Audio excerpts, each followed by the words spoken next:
Yes, vi skal lave en gennemgang af opgave 16.10, og så har vi kigget på en virksomhed, der hedder Kvadrat AS, og nu har vi set deres indeks og nøgletal fra år 2010 til år 2012.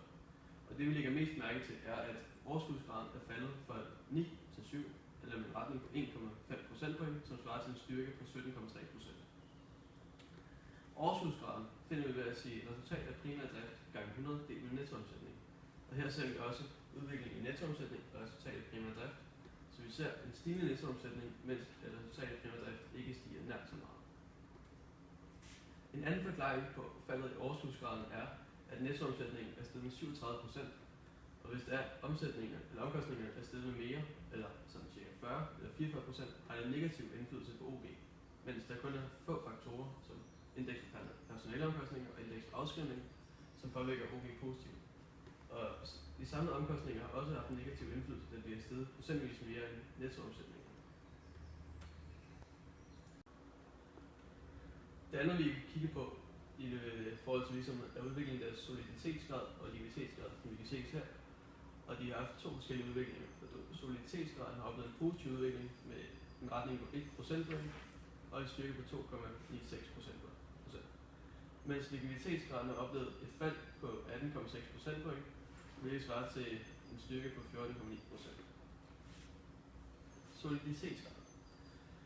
Soliditetsgraden viser forholdet mellem egenkapital og aktiv variant, altså hvor stor en procentdel af aktiv variant, der er finansieret ved virksomhedens egenkapital. Og soliditetsgraden er også et udtryk for, hvor modstandsdygtig virksomheden er for at gå konkurs.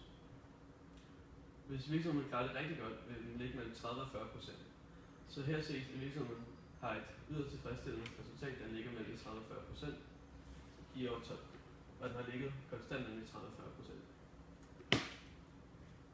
Likviditetsgraden viser forholdet mellem omsætningsaktiv variant og kortfristede gældsforpligtelser, også i procent. Hvis det går godt for virksomheden, ligger den omkring de 150%. Så virksomheden her har oplevet tilbagefald i løbet af årene, hvor den stadig i år 2010 ikke var på et tilfredsstillende niveau.